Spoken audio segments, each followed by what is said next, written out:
Hi guys, it's Travis Bayless. Today we're going to talk about mental health supports.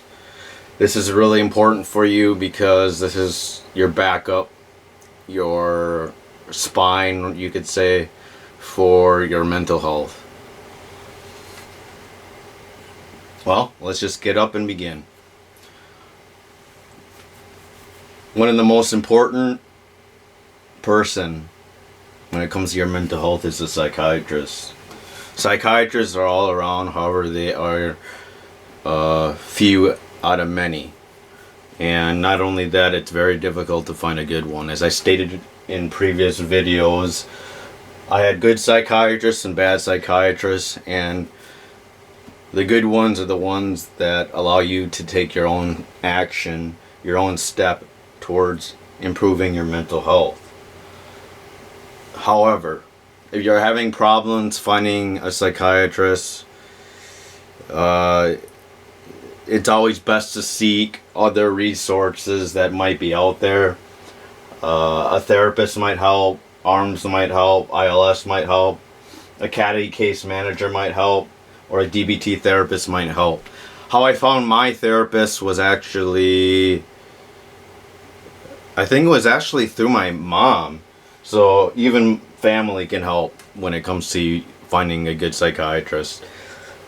I actually ended up finding him through one resource. He had two separate practices, one with one practice and one he owned himself. So I ended up going to the one he goes to himself, because that way I can have a therapist whenever I feel like it. Could be weekly, could be monthly, etc. As long as I have one and I could get one in, that's the best thing I find really helpful. So the second person that's extremely helpful when it comes to improving your mental health is a therapist. I explain. They are there for you. They are there to help support you. They are there to help improve your mood. They are there to listen to you whenever you have a problem. They're there to validate everything that you might say.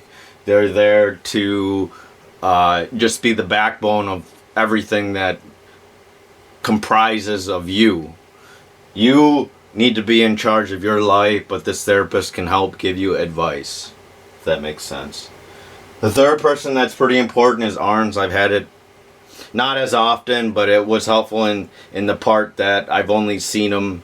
Their sessions last maybe an hour, but ARMS stands for Adult Rehabilitation Mental Health Service. So these people likely have master's degrees, and they're there to provide short-term service to help you reach your goals. They're often very work-oriented, and they often are really mood-oriented. So they try to work on improving specific goals to help improve your life. Another important service is ILS. ILS stands for Independent.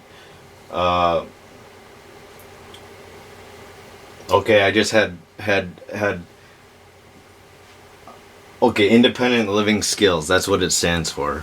ILS is really important because they help structure your day. They're there, though they don't have master's degrees. They might have bachelor's degrees. They're there that work specifically with mental health people. They help do specific tasks like goals that you need to get done, grocery shopping, watching movies with you, listening to what you have to say throughout the day. They can be up there usually 3 hours a day, a week. So 3 hours a week, that's a lot of time. And you can have up to 16 hours in a month if you really, really wanted to.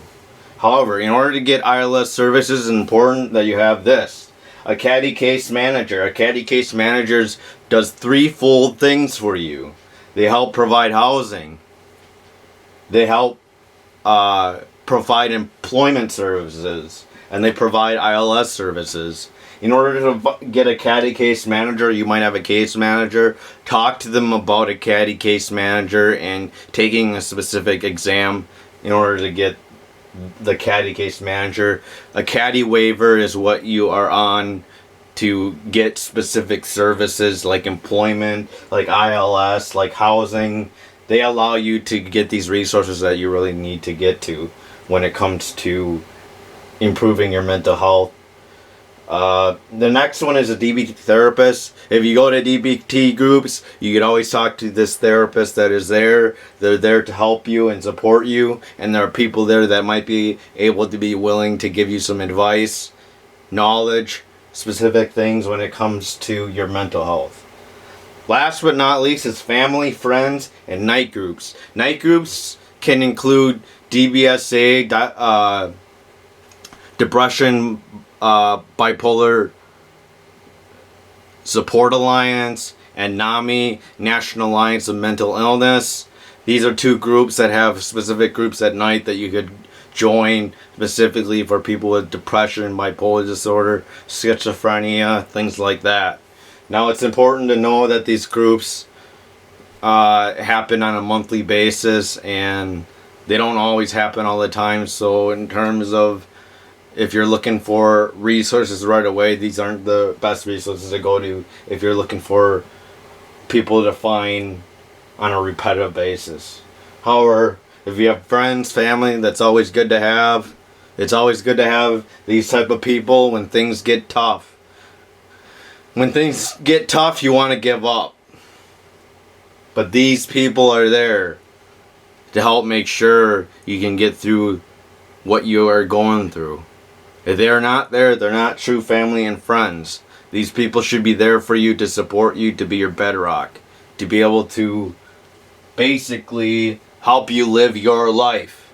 You want to live your life as best as you can, and these people are there for you. So, when it comes to mental health supports, there's plenty of them. Just make the best choice, take action, find the ones that are best for you, do pros and cons, and you'll be able to make sure that you find the best help when it comes to finding the backbone for your mental health. Thanks. Have a good one. Take care.